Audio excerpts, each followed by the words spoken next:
नमस्कार, मैं केएस मिश्रा आप सभी का स्वागत करता हूं अपने इस चैनल एक्नोफेयर पर। जी हाँ, देखिए आपको दिख रहा होगा ये फोन, ये छोटा सा फोन जो बहुत सारे लोग हम में से भी होंगे जो इसका इस्तेमाल कभी करते रहे होंगे और आज नहीं करते हैं।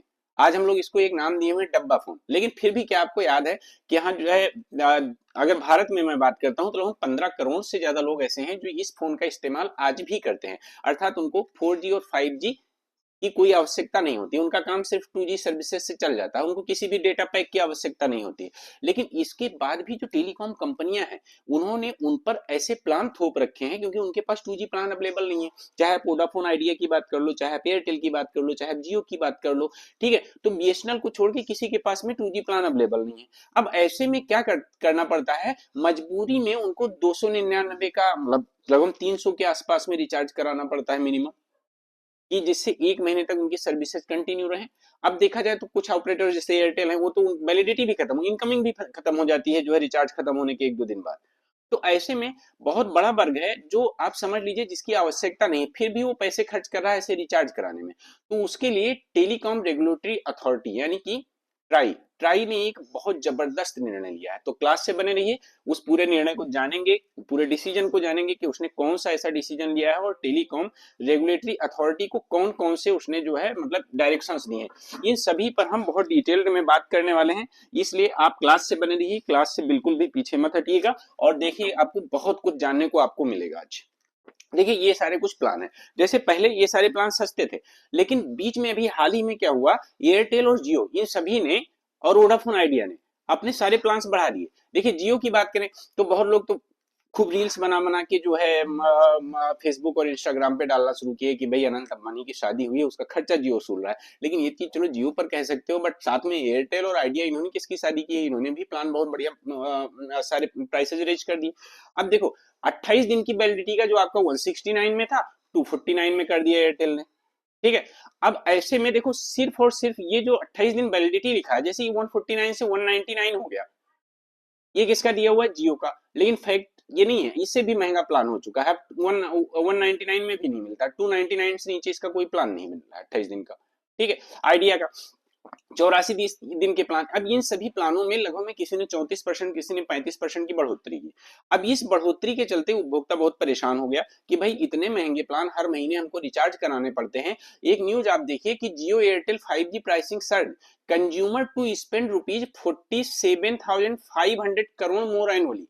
मतलब इन बढ़े हुए प्राइसेज की वजह से जो कंज्यूमर है उसको लगभग 47,500 करोड़ एनुअली ज्यादा खर्चा करना पड़ेगा।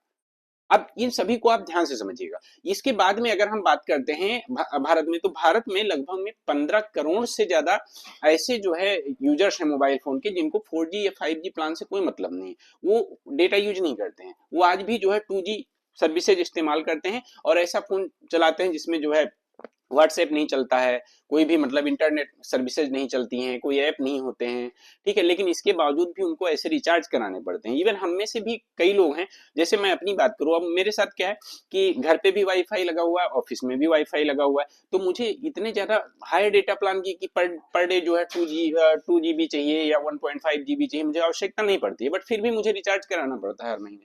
इवन घर में अगर 4 मोबाइल हैं तो चारों को, चूंकि अब इनकमिंग भी बंद हो जाती है, तो चारों पर रिचार्ज करवाना पड़ता है हर महीने, ठीक है।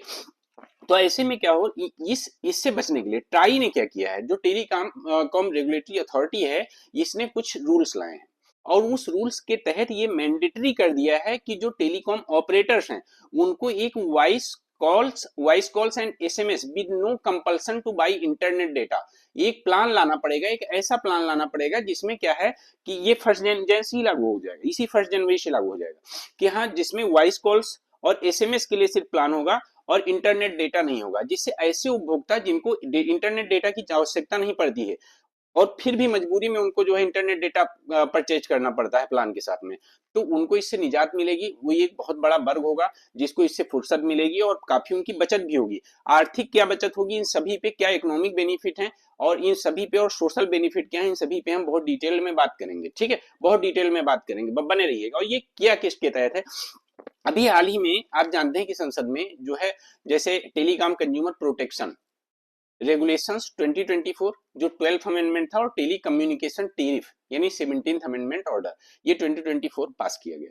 तो अब ये जो 1 जनवरी से लागू हो रहा है, उसी के तहत ट्राई ने क्या किया है, ट्राई ने जो है ये सारे नियम जो है लाए हैं। अब देखो ट्राई का नियम है क्या।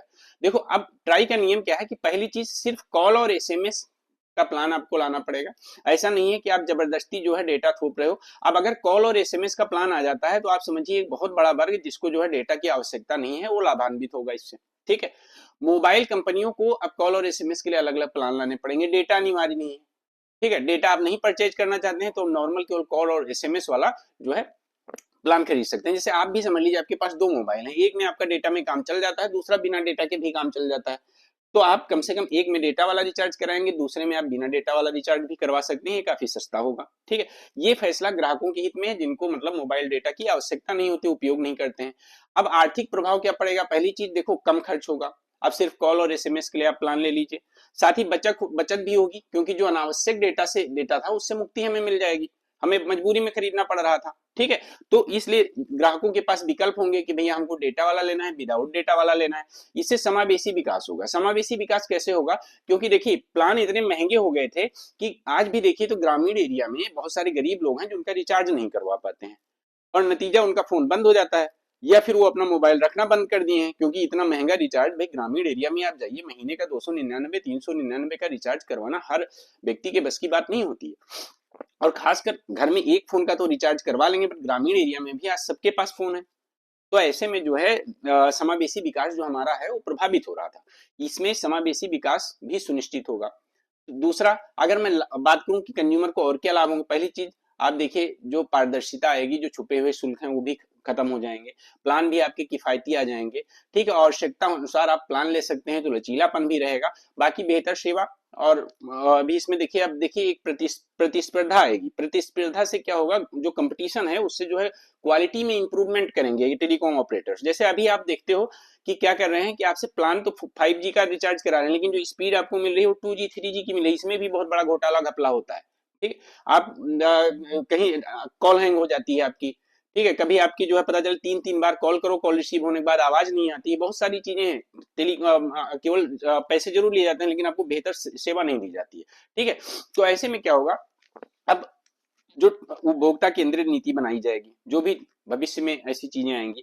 डिजिटल विभाजन, जो डिजिटल डिवाइड है वो कम होगा। जैसे मैंने अभी आपको बताया कि भाई जो ग्रामीण क्षेत्रों में है तो उसमें अब जो लोग मोबाइल नहीं रख पा रहे थे या रिचार्ज नहीं करा पा रहे थे उन तक भी उसकी पहुंच सुनिश्चित होगी, तो डिजिटल डिवाइड निसंदेह कम होगा, और कंपटीशन तो मार्केट में आएगा ही। ठीक है, तो उम्मीद करता हूं आपको सारी चीजें समझ में आ गई होंगी कि आखिरकार ये टेलीकॉम रेगुलेटरी अथॉरिटी द्वारा जो नए रूल्स जो है लाए गए हैं उसका क्या मतलब है।